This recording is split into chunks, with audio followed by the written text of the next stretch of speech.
This will be Chapter 2, China's Economic Transformation. When the leaders of China's Communist Party announced their program of market socialism reforms in 1978, they argued it was necessary to overcome the country's growing problems of economic stagnation and waste caused by the Mao era's over-centralized state systems of planning and production. Rapid growth and industrial transformation during the 1980s encouraged many on the left, both inside and outside China, to view market socialism as an attractive vehicle for achieving sustained growth, an egalitarian distribution of goods and services, and democratic participation in the economic decision-making. However, despite the hopes of many on the left, it is our argument that China's reform process has led the country not towards a new form of socialism, but rather an increasingly hierarchical and brutal form of capitalism. In this chapter, we seek to answer the question of how and why, in less than 2 decades, a reform process that was seen as capable of promoting socialist renewal could end up leading to capitalist restoration. The easy answer to this question is that the process was hijacked by party elites who feared losing their privileges. Faced with popular demands for change, they sought a reform process that would enable them to achieve a more secure form of control over the wealth of the country, and that led them, through trial and error, to embrace capitalism with Chinese characteristics. While there can be little doubt that the party elite has indeed profited from the ongoing process of capitalist restoration, we believe that this outcome was driven by more than simple greed. As we argue below, capitalist restoration in China was also the result of structural contradictions generated by the reform process itself. While every country's experience is shaped by the specific historical factors and thus unique, we believe the understanding of the Chinese experience offers more important lessons for socialists everywhere. More specifically, we believe the Chinese experience represents a strong argument against the viability of market socialism as a stable and progressive form of workers' empowerment. Historical context for the post-Mao economic reforms. China, under Mao, followed a strategy of building socialism that emphasized heavy industry, centralized economic planning, state ownerships of means of the production, and party control of political and cultural life. The Chinese Revolution, resulting state policy, succeeded in ending foreign domination of the country and feudal relations in the countryside, and achieving full employment, basic social security, and generalized equality for all Chinese working people. However, these broad and significant achievements came at a great social cost. The upheavals associated with the Great Leap Forward, 1958 to 1961, and the Cultural Revolution, 1966 to 1976, involved considerable social instability and loss of life.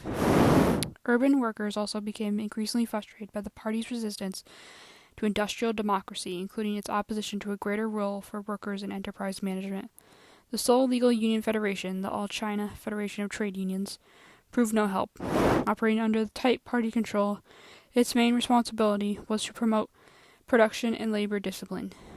Strikes for higher wages and greater worker self-organization and independence took place in 1949 to 1952, 1956, 1957, and 1966-1967. Jackie Sheehan gives some sense of the organizational efforts and political orientation underlying and growing out of these actions. By the late spring of 1957, the high point of both the 100 Followers campaign and the wave of industrial unrest had built up through the previous year, party authorities were facing not just individual discontent, but an organized collective resistance for some part of the workforce. Autonomous unions were formed and often termed redress grievance societies. And while many of these groups were confined to a single enterprise, there was also some liaison and coordination of action between enterprises and districts. Workers themselves knew that difficulties they experienced were by and large direct result of national decisions on individual management policies. Now that everything from wage rates to length and apprenticeships had been standardized all across all industries and regions, and accordingly much of their wrath was directed against cadres in factory, government, party, and union positions. Increasingly popular dissatisfaction with economic and political social trends finally led to the Tiananmen incident of April 5, 1976, the day before the traditional day of honoring for the dead. Up to 500,000 Chinese who had laid wreaths and poems at Tiananmen Square in memory of Zhuo Enlai, who had died the previous January because Zhuo had been criticized during the Cultural Revolution by the Red Guards, in part for defending some of its victims. The Chinese government interpreted this as an act of criticism of its policies, removed the wreaths from the square overnight, which led to violent and widespread unrest the day after, April 5th. The resulting movement was dominated by workers and organized around the workplace. The government's crackdown was correspondingly brutal, as workers voiced dissenting opinions on the widespread existence of favoritism, hypocrisy, and inequality. Thus, despite the very real achievements of the revolution, the Chinese people at the time of Mao's death in September 1976 still remained far from enjoying steadily and secure increases in their standards of living or exercising democratic control over their economic, political life. Mao's death therefore provided an important opportunity for the Chinese people to reevaluate past efforts, shape new initiatives, and advance the building of socialism in China. Deng Xiaoping, who had been criticized by Mao during the Cultural Revolution for being a capitalist roader, proved a wily political strategist. He was able to take advantage of the uncertainties of the immediate post-Mao period to quickly rehabilitate himself on the basis of his call for unity and stability. In late 1978, he succeeded Mao to become China's paramount leader. Publicly proclaiming his commitment to socialism, Deng pursued the creation of what he and his allies called market socialism. Their position was that Mao had left the country in a dismal economic situation, largely because his policies had been too ideological and not in keeping with scientific understanding of objective conditions. They argued that the critical task of the party was to help build the country's forces of production, which would require the introduction of market forces. Only market forces would overcome China's existing stagnation and ensure the economic progress needed to advance the process of building socialist relations of production. In reality, the Chinese economy at the end of the 1970s was far from a disaster, especially in the industry. For example, between 1952 and the end of the Mao era, industrial output increased at an average of annual rate of 11.2%. Despite disruptions in the production during the Cultural Revolution decade, 1966 to 76, industrial production still grew at an annual average over 10%. Moreover, these gains were achieved with little outside assistance. In fact, with the exception of Soviet aid during the 1950s, China faced a hostile economic environment. As a result, China was one of the few third world countries to enter the decade of the 1980s with no foreign debt. Archaeological development was, on balance, far less successful. For example, food production barely matched the growth in population, as Maurice Meinzer explains. Rural living standards were virtually stagnant over the final 2 decades of the Mao era, rising on average by less than 1% annually, and that form a miserably low base, whereas the gross value of the industrial output increased tenfold from 1952 to 1975. Agricultural output grew only twofold. Even that gain was attained only by vastly increasing the size of the agricultural workforce. And among other reasons for this poor record were inadequate investment in agriculture, the maintenance of adverse terms of trade for farm products in order to subsidize heavy industry, and the generally authoritarian and inflexible character of the agricultural management under the commune system. At the same time, Chinese peasants did enjoy a meaningful improvement in public health, housing, education, and social security through the commune system. Moreover, the extreme polarization of wealth that existed before 1949 was gone. Even in terms of production itself, China's agricultural sector was still outperforming those in many other third world countries. As Mark Selden noted, in 1977, China grew 30 to 40% more capita than India on 14% less arable land, and is distributed far more equal to a population which is 50% larger. Nonetheless, at the close of the Mao era, China's economy faced growing problems that could only be overcome through the adoption of new state policies. Economic planning had become overly centralized, and as the economy grew more complex, unable to ineffectively and efficiently respond to people's needs. There was overproduction of some goods and underproduction of others, insufficient transportation and distribution, and difficulties with poor product quality. There were also problems in the organization of industrial production, where productivity was declining, and input and output increases were substantially large, though ever capital investments in a growing industrial labor force. Factories employed workers under conditions of lifetime employment, which meant in many cases workers were employed in unproductive activities. Wages were set nationally and based frozen at their 1956 level. In addition, workers were given little opportunity or encouragement to take over control of the conditions of production and reshape them as necessary. The economy also suffered from investment imbalances, with too many resources being channeled into heavy industry at the expense of light industry and agriculture. The peasantry paid for this strategy with low prices for and compulsory transfer to the state of their output. Industrial workers suffered from a lack of consumer goods.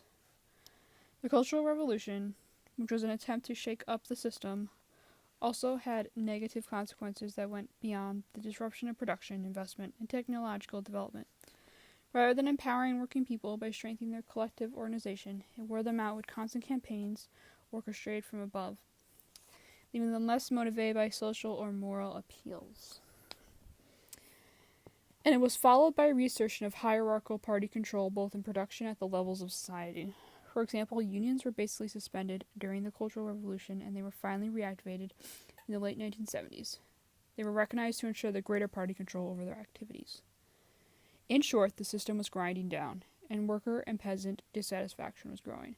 There was a critical need to build on the strength of China's past achievements while empowering workers and peasants to create a new structure of decision-making and planning. Among other things, this implied reconstructing and decentralization of the economy, and the state decision to enhance the direct control of the association of producers over the conditions and products of labor.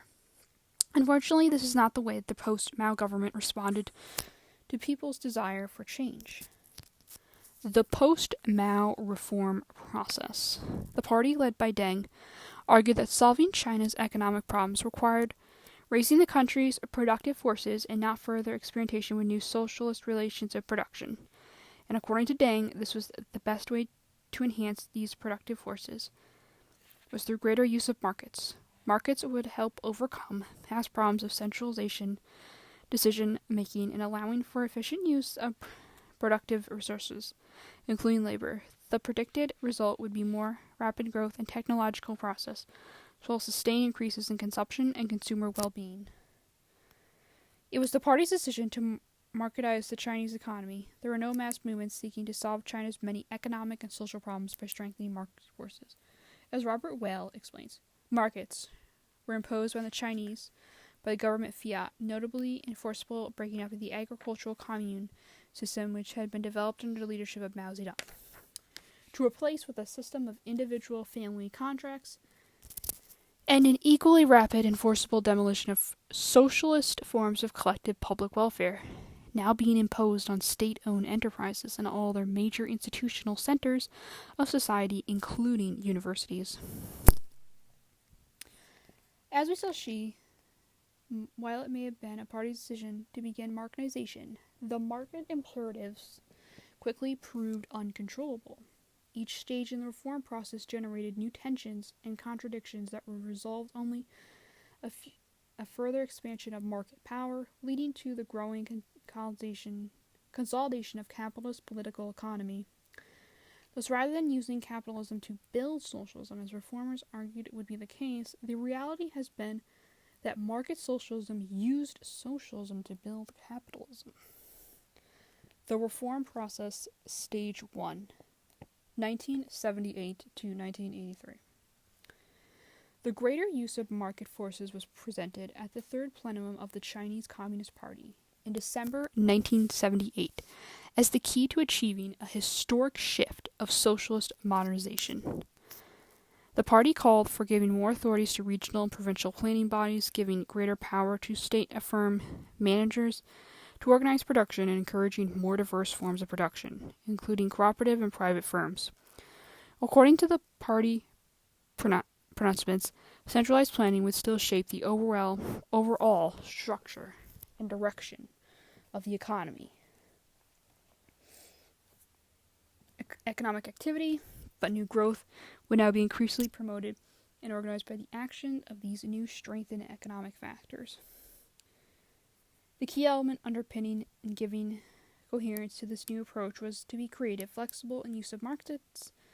State firms and local government bodies would be motivated by a new freedom to pursue profits, and market forces would ensure that their individual decisions would be responsive to both people's needs and overall planning initiatives of the party.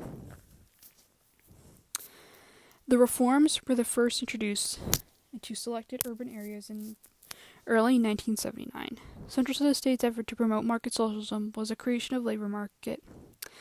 Without the freedom to freely advocate labor resources, managers would be unable to rationally restructure production in response to market signals and thereby increase the overall efficiency and productivity of the economy.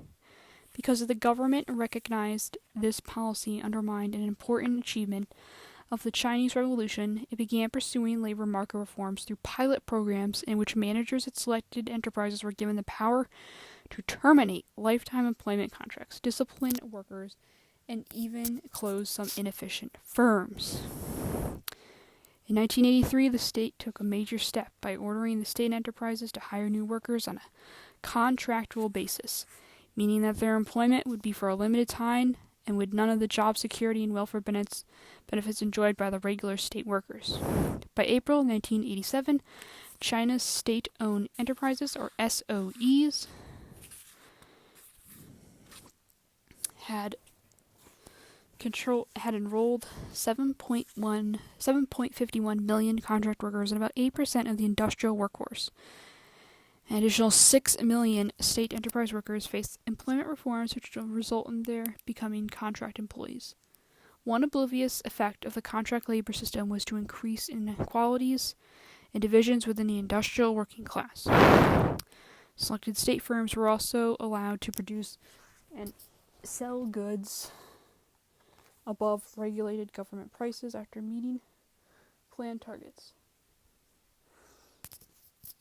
In addition, the larger state enterprises were allowed to retain a share of their profits for investment and bonuses.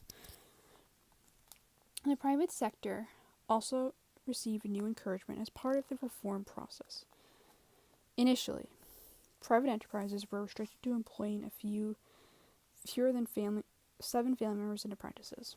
However, the limit was rarely enforced, and it was abolished altogether in 1987. The private sector workforce grew from about 240,000 at the end of the 1970s to 1.1 million in 1981 and 3.4 million in 1984. The state simultaneously encouraged the growth of urban collective enterprises, although some sizable industrial operations producing light consumer goods, smaller industrial enterprises produced more traditional handicrafts, and relatively large retail and service companies. Although initially dependent on the state sector, urban collectives were profit-oriented, and many of them are, in fact, private firms wearing a fake red cap for supplies, credit, and tax expediency. Collective workers were fully wage workers rather than the collective owners of their own enterprises. Moreover, they enjoyed none of the job protections or benefits of state workers and were also commonly paid less than state workers. Table 3 shows that by the mid-1980s, urban collectives accounted for significant shares of the total employment in the manufacturing and domestic trade sectors. Despite these initiatives, state enterprises remained dominant, and state planning directed most economic activity during this first stage. For example, as the mid-1980s, state enterprises still employed approximately 70% of all urban workers. Nonetheless, as indicated in Table 3, this represented a significant decline from their 78% share of urban employment in 1978. The relative decline in employment in state enterprises was especially pronounced in the domestic trade sector. Significantly, even at the beginning of the reform process, the state placed a great importance on attracting foreign multinational corporations. One of the reasons was that the foreign firms were considered the best vehicle for introducing and legitimizing the capitalist-oriented market principles that the party hoped to encourage. The party could not hope to immediately convert state enterprises into profit-maximizing firms. Managers and workers had little experience with market processes, and many could be expected to oppose them for a variety of reasons. Foreign firms, on the other hand, expected and could be granted substantial freedom over the organization and the direction of their economic activity, and therefore could serve to model and encourage the desired domestic restructuring of product relations. Thus, in 1979, Deng launched what he called the Open Door Policy, designating 4 special economic zones for foreign investors along the south coast and Guangdong and Fujian provinces. He argued that the foreign investment would help to create new jobs and building new technology, serving as schools and learning how to operate in a market economy. These zones were widely promoted, but were not initially very successful in attracting much investment. In more encouragement, FDI in 1983, the Chinese state relaxed these restrictions that had limited foreign investments to joint ventures and agreed to allow wholly foreign operations. Among the first effects of the urban reform process was rising prices. State firms began shifting their sales to the unregulated market, where they could charge higher prices. Private producers followed suit. Officially, prices rose 6% in 1979 and 7% in 1980. Actual inflation was harder. The inflation undermined the wages of state workers. In an attempt to head off worker opposition to the reforms, the state provided additional funds to state enterprises so they could raise wages. The extra spending pushed the state budget into deficit, and in 1981 the state began issuing bonds to raise the funds for the first time since the early 1950s. The closure of some state enterprises, as well as new state-imposed labor regulations in state-owned enterprises, also led to unemployment. The state responded to this problem by intensifying its support for private and collective enterprises, in part because their activities were not dependent on state funds. In 1981, with inflation and labor resistance to employment changes, generating fears of social and economic instability, the state decided to bring its urban reform efforts to a temporary halt. It slowed down economic activity and reintroduced central control over state enterprise activity, especially over selling and pricing decisions.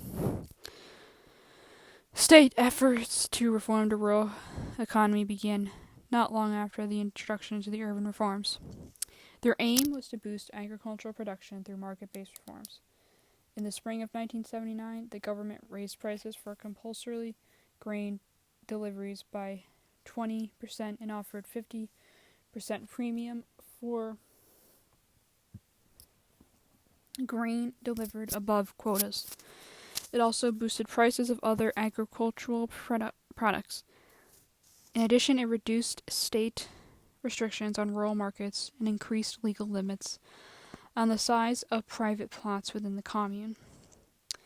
In September 1980, the government took another major step in the reform process. It ordered the decollectivization of agricultural production. The decollectivization process involved a series of steps in which a commune-based system was replaced by a family-based household production system. And by 1983, approximately 98% of all peasant households were operating according to this logic of a new system, using collective land to produce agricultural goods for sale in the market. While in theory the land was still in public property, in reality it became the private property of those families that had contracted it for use. New government regulations issued in 1983 and 1984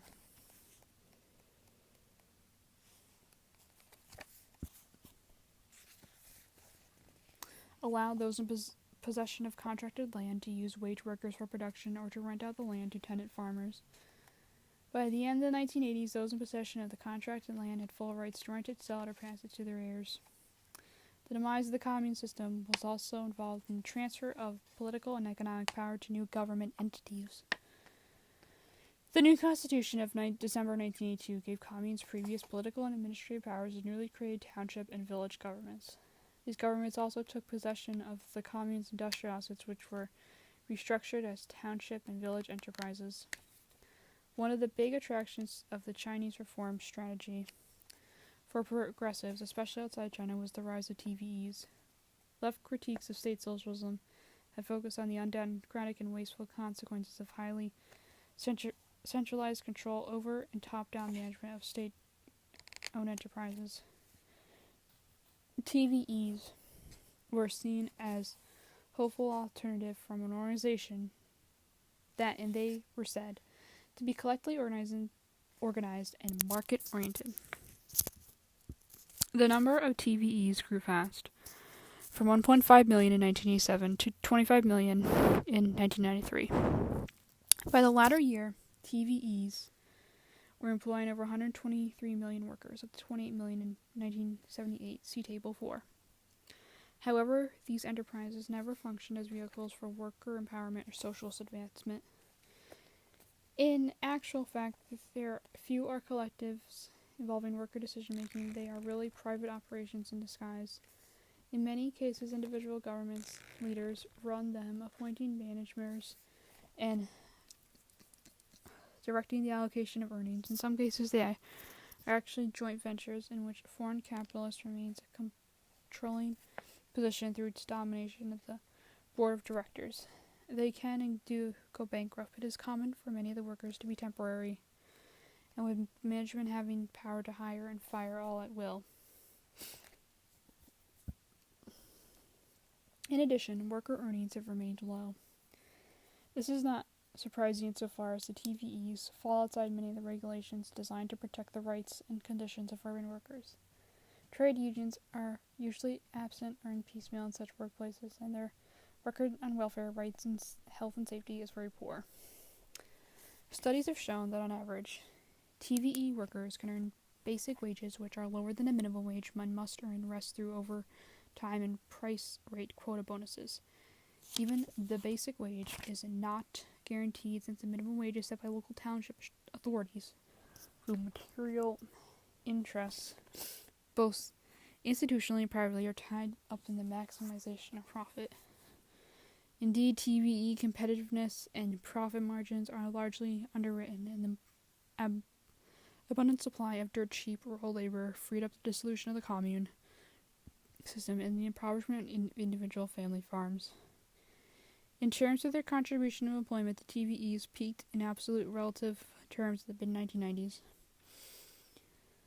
Since 1986, both the absolute number of TVE workers and their share of total labor force have declined, and although they retain a significant share of rural employment, again see Table 4, in large measure this trend is the result of new state policies that stress the benefits of privatization. One result of the decline of TVEs is that more and more rural workers, currently well over 100 million by most accounts, have been migrating on a seasonal basis to urban areas in search of employment. There they have make up a large pool of cheap labor power which private enterprises use to discipline the urban industrial workforce. The changes in agricultural policy highlighted above produced big gains in the agricultural output between 1978 and 1984. According to Mainzer, this was perhaps the most economically successful period of the Chinese agriculture. The gross value of rural output, including that produced the township and village industries, grew by an average rate of 9% in comparison to 4% in Mao's last decade. As a result, per capita rural incomes doubled over the 1978 to 1984 period. While the Chinese government argued that this privatization and marketization policies were responsible for the gains, the real credit should go to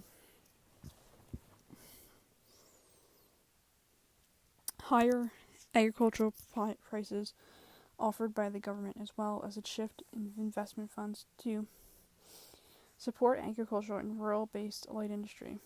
In fact, agricultural gains came to a halt by 1985. The end of the commune system led to decay and collapse of rural infrastructure and social support system. Grain product decline, and farmers finding it difficult to support themselves and their families began abandoning the land for rural or urban industrial workforce. The reform process stage 2, 1984 to 1991.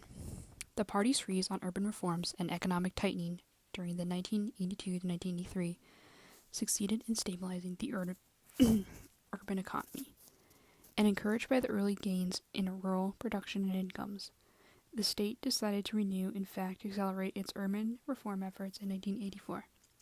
The decision was based on the party's determination that inflation and unemployment were largely due to limited nature of prior urban reforms, and that the best way to overcome both the problems was to push the reforms forward. They believed that if its state-owned firms and local governments were given more economic freedom, they would be best way to overcome both problems was to push the reforms forward. They believed the state-owned firms and local governments were given more economic freedom, they would be better able to organize production to lower costs and prices. Meanwhile, new initiatives to encourage growth of private, especially foreign-owned enterprise, would keep unemployment within acceptable limits. Although the party initially presented market reforms as providing a mechanism for enhancing the efficiency and effectiveness of central planning and operation of state-owned enterprises, the second stage reform actually involved a shift in policy towards the greater reliance on the market forces and non-state production. Thus, while the 12th Congress of the Party held in 1982 gave economic planning primary status and market regulation as a secondary status, a third pendulum of the 12th Congress in 1984, the party adopted the notion of a planned commodity economy, thereby elevating the status of market forces. More specifically, the new reforms involved a further reduction in central control over and support for state enterprises. In the past, state enterprises received all their funding from the state and in return transferred all their revenue to the state. The new reforms ended this relationship. Rather than state allocations of funds, state enterprises would now be expected to finance their operations through retained earnings after taxes and bank loans in the state banking system.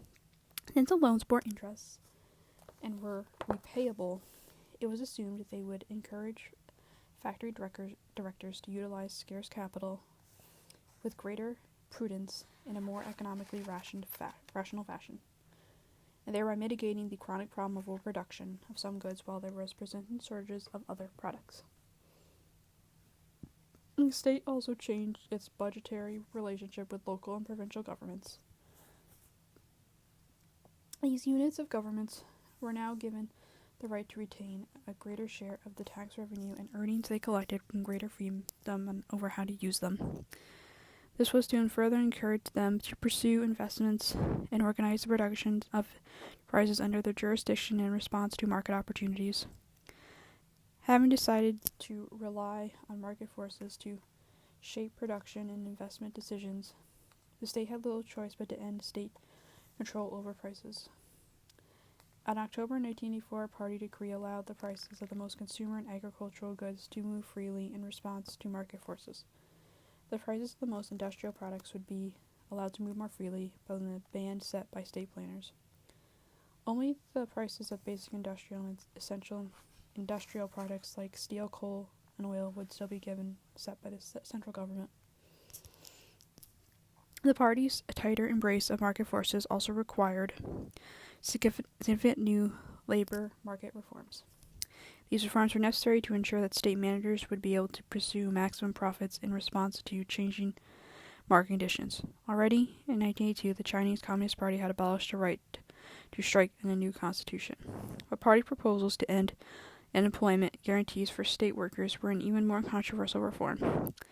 A compromise reached within the party, which mandated that while workers already employed at state enterprises as of October 1985 would retain their job and tenure and benefits, newly hired workers to be hired under a contract system for a specific time limit. Moreover, they could be fired if management felt that they were not sufficiently productive. As one measure of how quickly China's reform process was promoting the economization of labor, by 1984, regular state workers made up only 40% of China's industrial force, which also included rural industrial workers. Hence, the relatively stable share of state enterprises in total manufacturing employment throughout the mid-1980s masked a real decline in average employment security of state enterprise workers. State workers, not surprisingly, opposed these moves towards a two-tier labor force, increased managerial prerogatives, as Gerard Greenfield and Abel Lang explain. There was a strong resistance by workers in the labor contract system, though in official discourse to the failure to implement the contract labor law of 1986 in state-owned and collective enterprises was attributed to bureaucratism and poor understanding of why or how it was to be done. Although managers acquired even greater powers in 1988 with official recognition of their power of dismissal, they did not overcome resistance to the labor contract system on the shop floor. In 1986, 6% of state-owned enterprises, SOEs, workers were placed under the contract system, increasing a quarter of all SOE workers in 1994.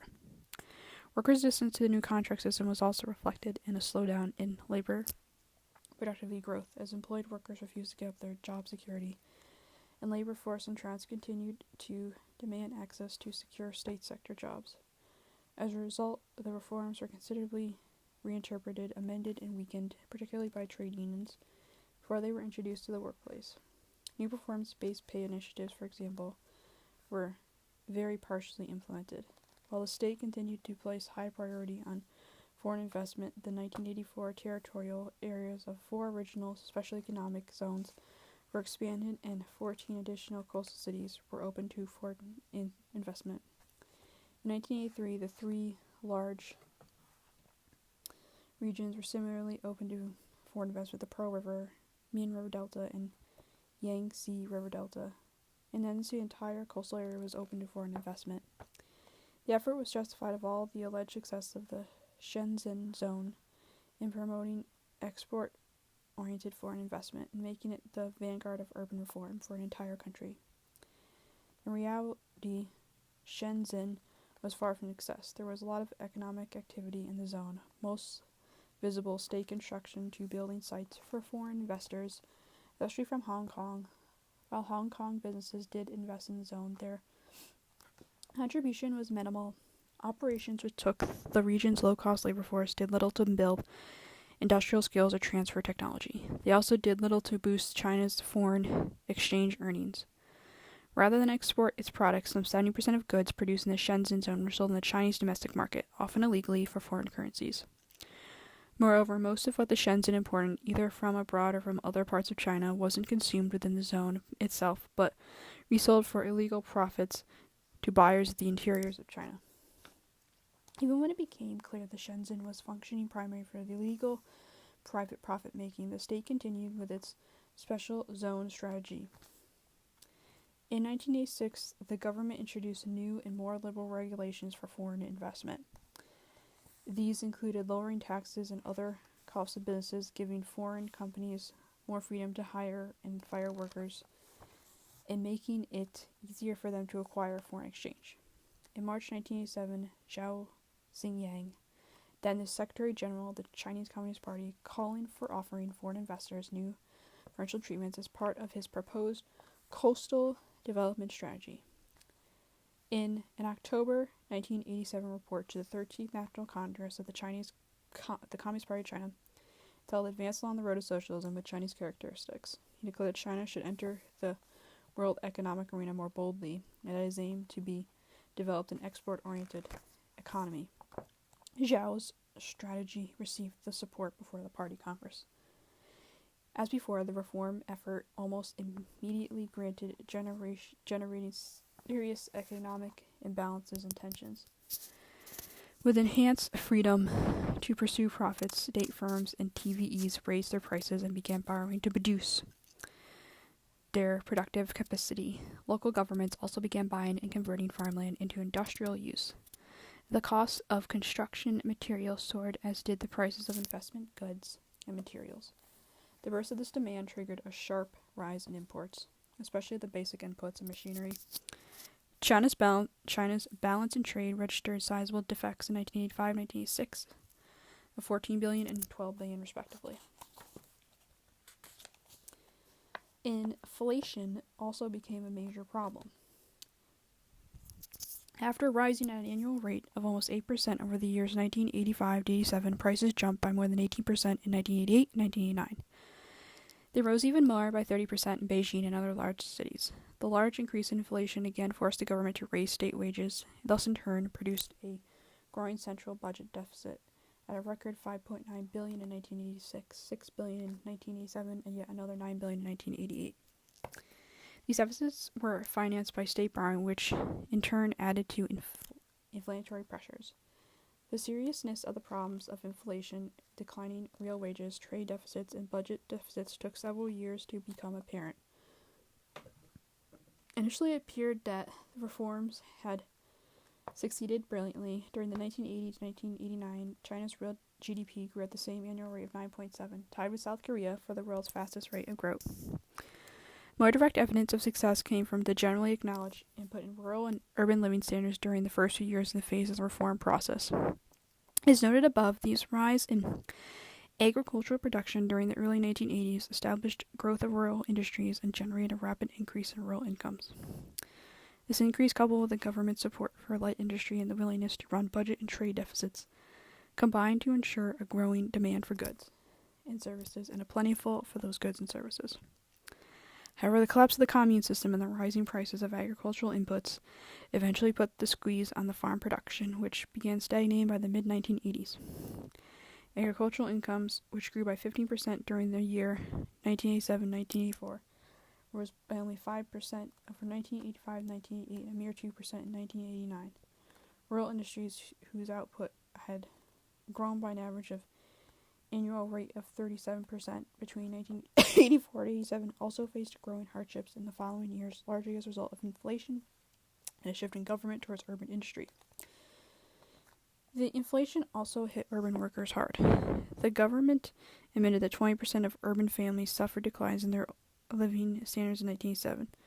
An unpublished report of the All China Federation of Trade Unions estimated that an average real income of China's urban population had fallen by 21% in the same year.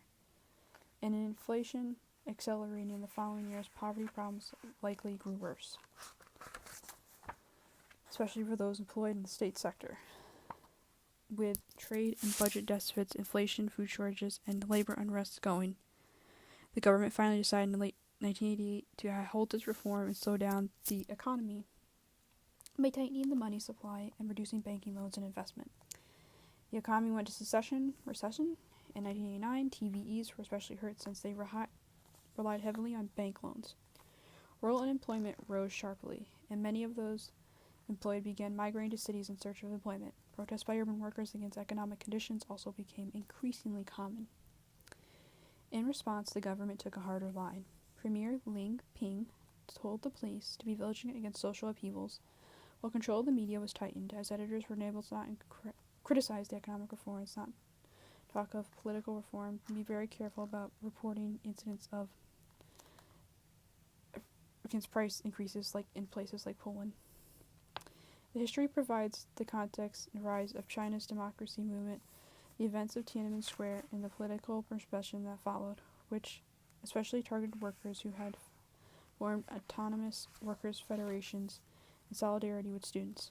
The Chinese government maintained its tough political line and economic status growth through the 1990s. The reform process stage 3, 1991 to the present. The economic slowdown once again helped restore economic stability, encouraging the government to resume its expansionary policies in 1991.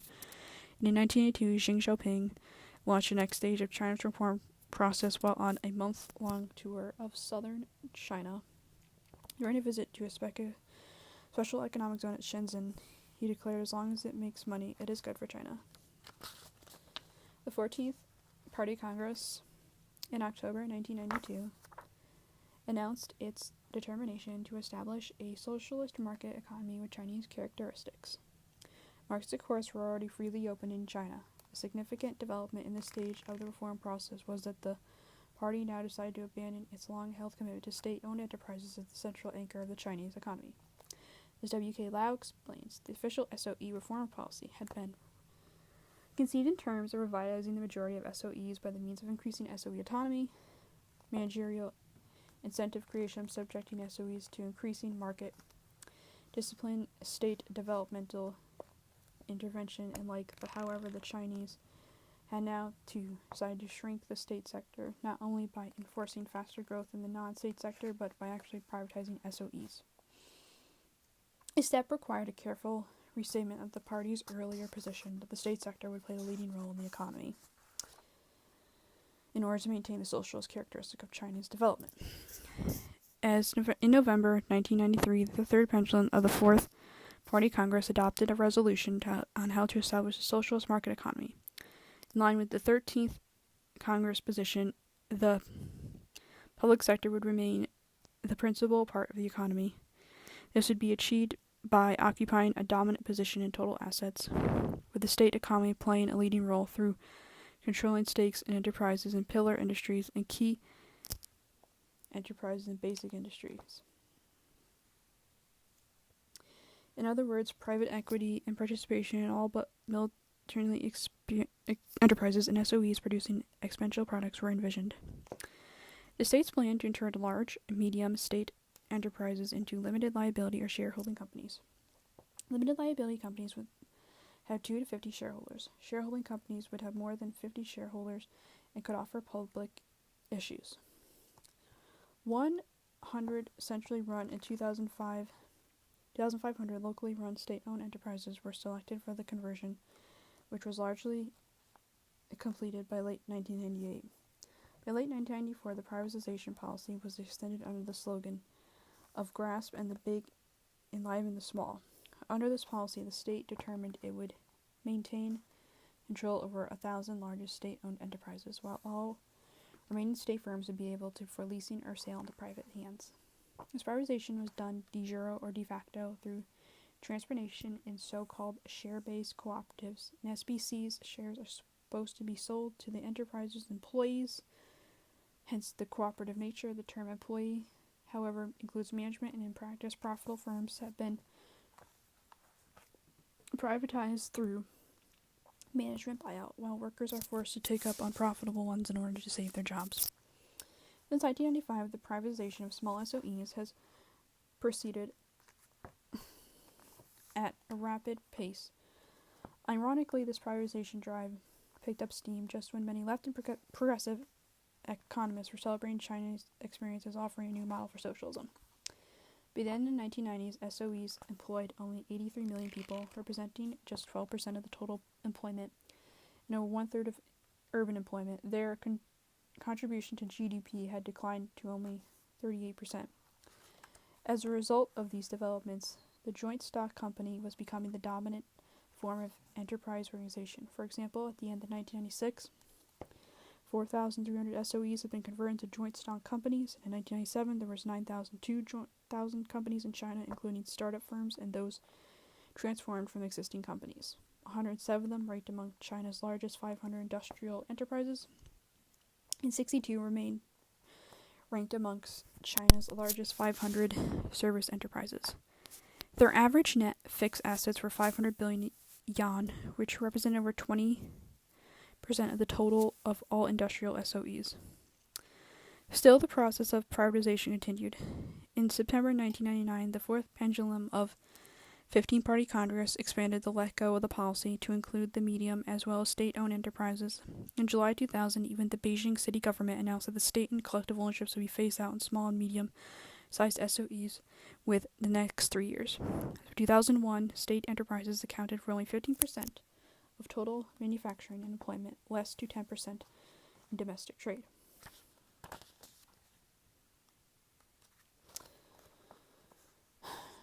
The Chinese Communist Party defended this privatization process by adopting neoliberal economic argument that private firms are inherently more efficient than state enterprises. It argued that past economic problems were due to the failure of state enterprises to fully orient their production and investment decisions towards market-based profit activities. They continue to employ too many workers, produce inefficiently, and remain overly dependent on bank loans and state subsidies to sustain their operations.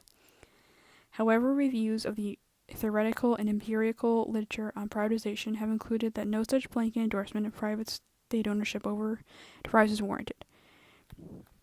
Rather, the conscious, at least one-side hardcore neoliberal circles, is that the effects of privatization on efficiency depend on market conditions and relevant industries, the quality of private corporate governance, and degree of efficiency and corruption in privatization process. Moreover, the vaunted efficiency of the private over public enterprises is often due to the former income and pursuit of private profit, whereas state firms are often charged with additional economic and political goals, such as employment and welfare provision, promotion of fixed capital information that have high social priority even if they are not profitable for the firms undertaking them. Indeed, one detailed comparison of China's industrial SOEs and non-SOEs over the 1978 to 2000 period found that profitability gap between them was fully explained by the higher tax rate on greater capital intensities of SOEs, both of which reflected specific government policies and order discretion in SOEs. In reality, privatization in China has been driven by the exercise of class power and the nature of the reform process itself. The basic class dynamic is one in which communist cadres use their party cards to borrow state assets to set themselves up with capitalists while under the banner of socialism with Chinese characteristics. They wield the club with the workers an iron rice bowl, their right to employment, housing, food rations, and other benefits. This asset stripping by the enterprise or party insiders can take a number of different ways, including fraud, selective transfers of asset to independent subsidiaries, domestic or in Hong Kong, channel subsidies towards personal use, children's tuitions, entertainment and travel expenses, for example, tax avoidance and evasion, undervaluation of state assets when setting up joint ventures, opportunistic use of shareholding assets in forms, illegal sale of state assets to the legal sale at undervalued prices or bad debts and bank lending practices. Regardless of the means, asset stripping turns state property into capital assets that can be used to exploit the freed up labor power, replicating what Marx termed primary capital accumulation. Though this time in the name of socialist market economy, Russell Smith cites rough estimates of daily loss of state assets between 100 million yuan and 3 million yuan. Other studies provide additional support for the seriousness of the problem. In 1994, the People's Bank of China prepared a survey entitled Research Report on State Loss Assets. This outcome is not just the result of personal greed, but also an excornable result of the alienation of the party from its purported working class base. The more market reforms that were pursued, the more the party antagonized working people, and thus acutely felt their need to restore private property so that its privileges could be passed on to the bureaucrats' children.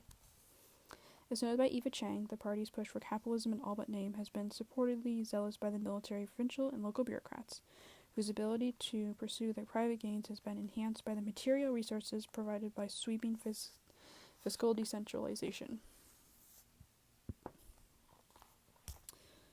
Alongside these class dynamics, the effects of reform process on the financial stability of the state sector and banking system were also a crucial factor in leading to party endorsement of privatization. In pre-reform fiscal system, the government revenue deprived mainly on form simple and direct tax on direct transfer of earning from state and enterprise. From 1957 to 78, the state industry accounted for 75% of all fiscal income. State planners would allocate funds to enterprises for production and investment, however, to plan priorities in support of social welfare policies. However, the budget system could not keep up with the reform process. Under market socialism, state enterprises no longer automatically transfer their revenue to the central government. They did continue to pay taxes, but the amount was limited by their declining earnings. One important reason for declining earnings was the reform process.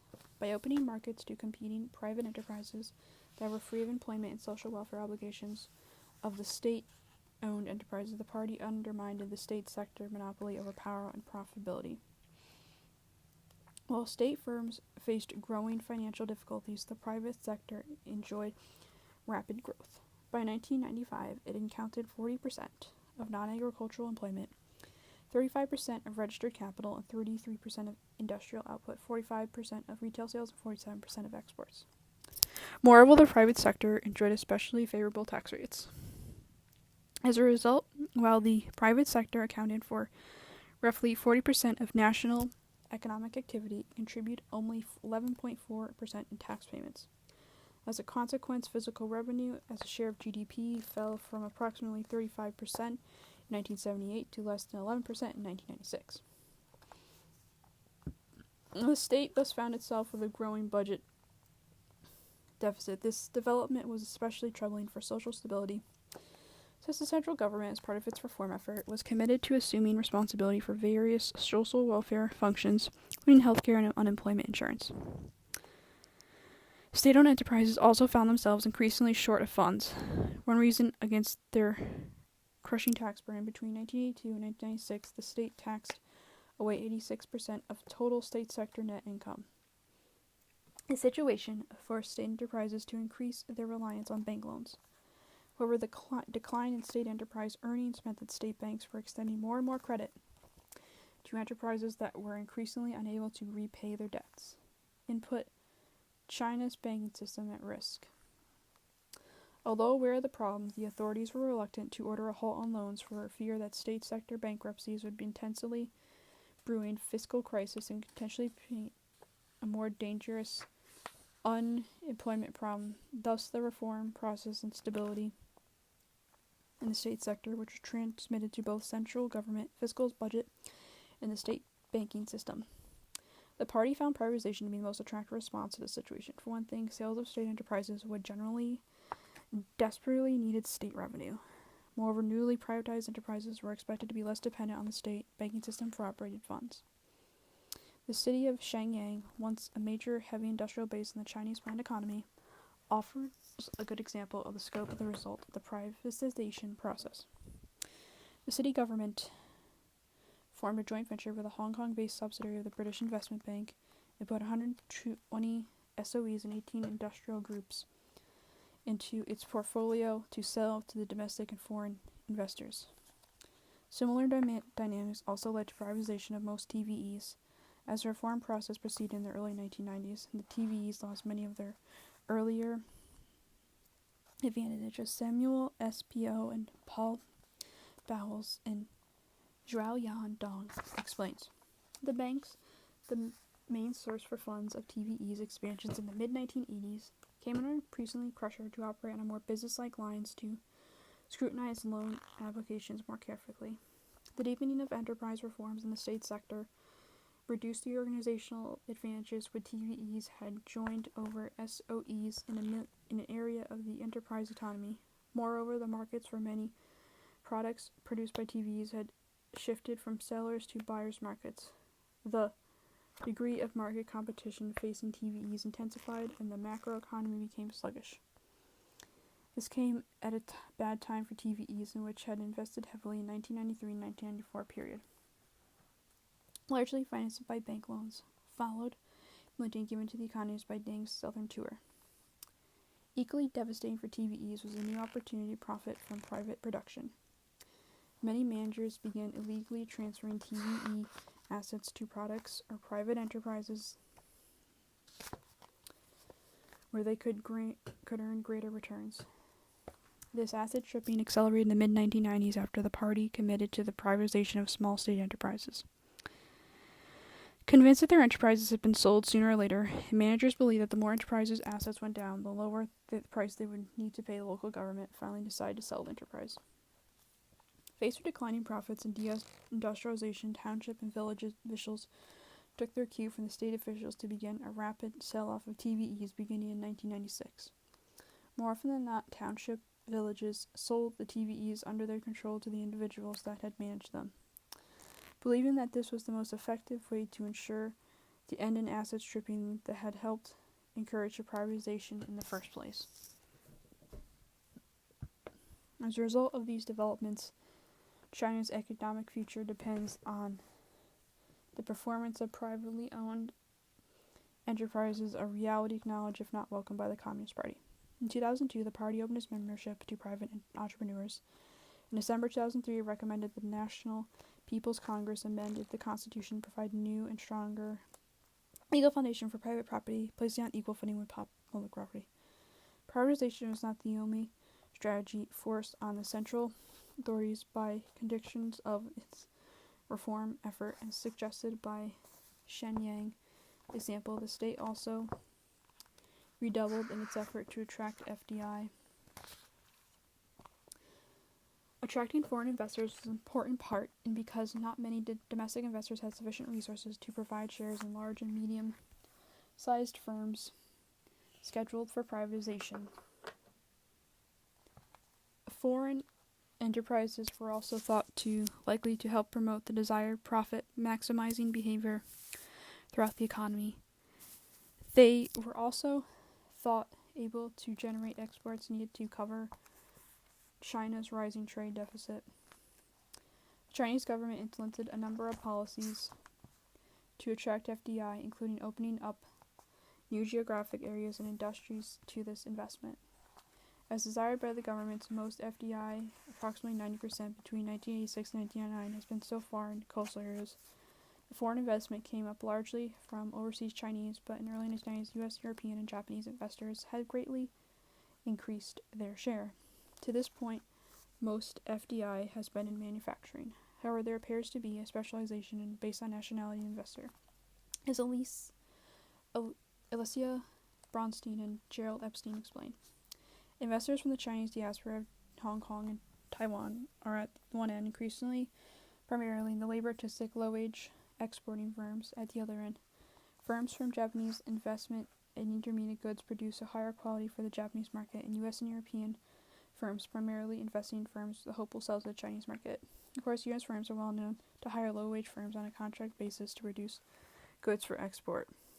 China's excess in attracting FDI and the importance of that investment to Chinese economy during this stage of the foreigners can be highlighted in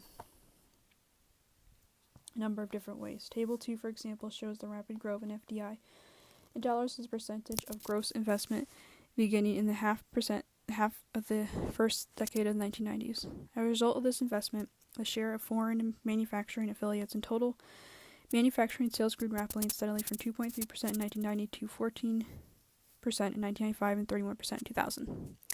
Perhaps most important, foreign investors, with government encouragement, have helped transform China to an export-led economy. The ratio of exports to GDP climbed steadily over the decade of the 1990s and 16% in 1990 and over 26% by 2002. And as Table 6 illustrates, these exports were increasingly produced by the foreign-funded enterprises. They now account for over 50% of the country's total exports. As a part of this process, the share of the manufactured and exports as a part of this to 55% in 1990 and 85% in 1996. As a result of this development, China's economic growth is now becoming increasingly dependent on exports of foreign transnational corporations. The transformation was intensified by the East Asian crisis of 1997 and 1998. The crisis led to a stagnation in FDI and threatened to trigger a slowdown in the Chinese economy, with serious repercussions as far as employment and social stability were concerned. In response, the Chinese government worked hard to reassure foreign investors and provide new incentives for a renewal of the investment. Above all this, required to sustain an effort to join the World Trade Organization. China succeeded in becoming a member in December 2001. This achievement led to a further dismantling of the state sector and consolidation of foreign production as the leading force in Chinese economy. The like result of this intensified foreign competition is either the bankruptcy of a large segment of the state sector or its privatization. And with massive imports, the Chinese government would also be able to promote an even greater reliance on exports. Given the structure of the Chinese economy, there is no doubt that the further dominance of foreign-owned enterprises. Conclusion. As we have seen, the Chinese economy has undergone a reform process delineated by 3 stages. The first stage, a weakening of central planning, the aim of creating a new, more efficient market socialist economy. The second involved privileging of the market over planning. The third has led to privileging of private enterprises over state enterprises and increasingly foreign enterprises and markets over domestic ones. This reform process highlights the slippery slope of market reform. Once the path of pro-market reforms was embarked upon, each substantial step in the reform process was largely driven by tensions and contradictions generated by the reforms themselves. This dynamic appears to verify recent Marxist theoretical criticisms of market socialist models. Our analysis of China's reforms also contradicts those progressives who, while downplaying the explicit references to socialism, continue to view China as a model of national development. For these progressives, the contrast between China's successes and the reversals in the East Asian miracles shows that state interventionist economic policies still work better than neoliberalism. But as we have seen, China's reform program has undermined the availability of the state planning in the direction of economic activity, therefore encouraging the adoption of growth model increasingly dependent on foreign capital and exports, the same kind of growth model whose contradictions revealed the 1997-1980 East Asian crisis. In sum, regardless of the intentions, the Chinese Communist Party launched a process of economic transportation that has created an economy that has little to do with socialism. And for leftists to identify it is such a great confusion about what socialism really is, and thereby straining the ideological position of those that oppose it.